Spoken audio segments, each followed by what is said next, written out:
Yeah, I know. This is the crazy.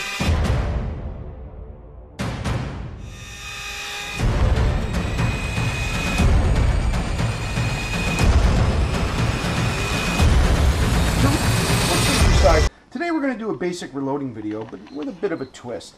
We're going to be reloading the .378 Weatherby Magnum. It's a very large, dangerous game caliber, and it's the pet rifle caliber of my buddy Jay Carlson, who is a professional hunter in the Philippines and runs a great hog operation down in Florida. So we're going to do a basic reloading video. All the steps will be the same, whether it's a pistol cartridge or rifle cartridge. It just so happens that this one holds a whole bunch of powder and a great big heavy bullet. First step we've got to do is we've got to resize the brass casing. Once a rifle case is fired, it is blown out to the exact dimensions of the rifle's chamber. So we've got to shrink it back down to a size small enough that it will slip into the chamber with ease. What we need to do is first lubricate the cases, and I've got some RCBS Case Lube 2 here and a well-lubed pad. So for demonstrative purposes, we'll just show you how we roll out some of that lube, not too much, yet not too little, onto the cases, and we will move along to the resizing die.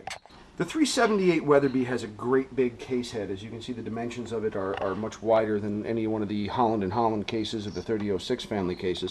So it requires an RCBS number 14. We've got a set of RCBS dies which are setting happily nestled into my Redding T7 press. It's a great turret press, very strict tolerances. So what we're going to do is we're going to slip that shell holder right in there. And we're going to adjust our resizing die so that once the ram is fully extended up, you screw that die down until you feel it touch the case mouth, and then you want another quarter turn more so that you can see it cam over. And if you watch the motion of that ram, you can see it camming over. At that stage of the game, I'm going to use the lock ring just to lock that down real tight. Oops. And now we've got our proper depth gauge. We're going to take these cases and run them up into the resizing die with some lubricant on them so that it reshapes to a perfect dimension of the SAAMI specified cartridge dimensions. Rinse and Once we've resized the brass, we have to trim it to length. SAAMI calls for a specified length on the .378 Weatherby of 2.913, and I've gone ahead and used the RCBS trimmer to take it right down. You can see on the micrometer we've got a dimension that's perfect of 2.913. So I'm going to use this case as my gauge, and I'm going to show you how this little trimmer works. It's a bit of genius right here.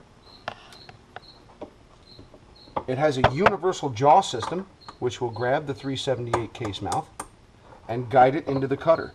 At that point in time, I just lock down the set screws, set using the micrometer, and watch it trim. We release, you can see where it's trimmed it up. We're going to then use the chamfer and deburring tool in addition to the primer pocket cleaner to just give it a little bit of a shine.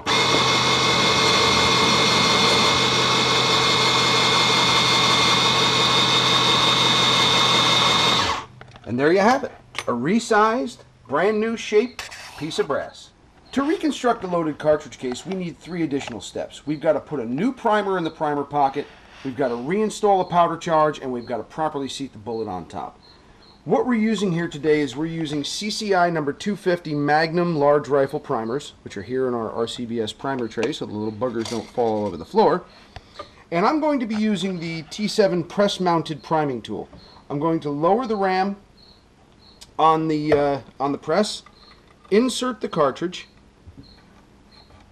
insert a new primer into the holder, and on the downstroke, not too heavy, we're going to seat the primer.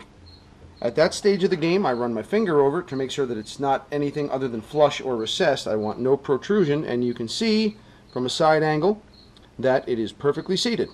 So now we've got a primed cartridge. The next step is to recharge the case with powder. We have the benefit of already establishing the necessary load for Jay's gun. I've loaded other things for him, and we know it works and we know it's accurate. It uses Hodgdon's H4831 SC, and the SC stands for shortcut. It's a rather slow burning powder, easy to load for, very resistant to temperature changes, and we're going to load it through the RCBS Chargemaster 1500. It's an automated dispenser, but don't think I'm going to trust digital because I have my Redding balance beam scale to test it. So let's go ahead and install that. Let's make sure the floodgates are closed here first and foremost. But let's install the powder, and then we'll set the charge. What we have to do next is we have to dispense the proper charge. I know that the load here, we've written it down. It's 110.0 grains of H4831 shortcut. So I'm going to go ahead and put this in the machine. 110.0 and hit the dispense button.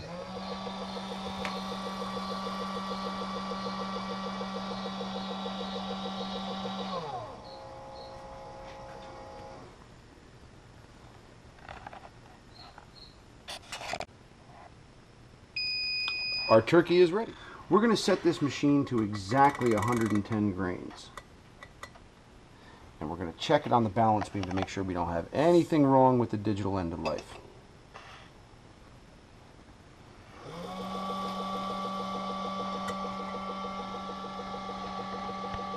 Just let it even out for a second. And away we go. Next we take a funnel so that we don't spill powder all over Hell's Creation. And we neatly install the powder charge into the case. Now, as a matter of safety, I load powder into one case and then seat the bullet one at a time. That way I can visually verify that there's powder in the case, and I never seat a bullet over an uncharged case. So let's get our bullets out and talk about those.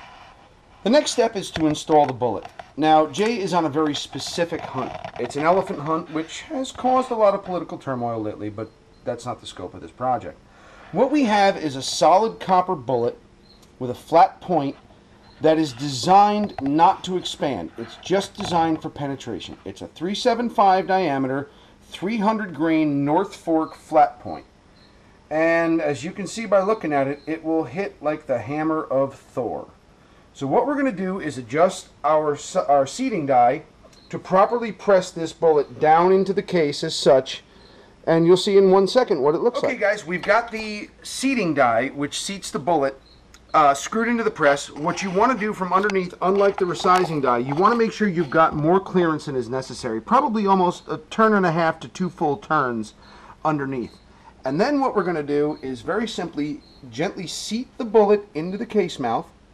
Hold it just like that, slip it up into the die, and with a magic crank of the press, we seat the bullet. As you can see, our bullet's a little too far out. We kind of want to seat it to that first driving band right there. So I'm going to adjust the seating die to the point where we get the bullet seated to the proper depth. We're getting closer. One more little adjustment.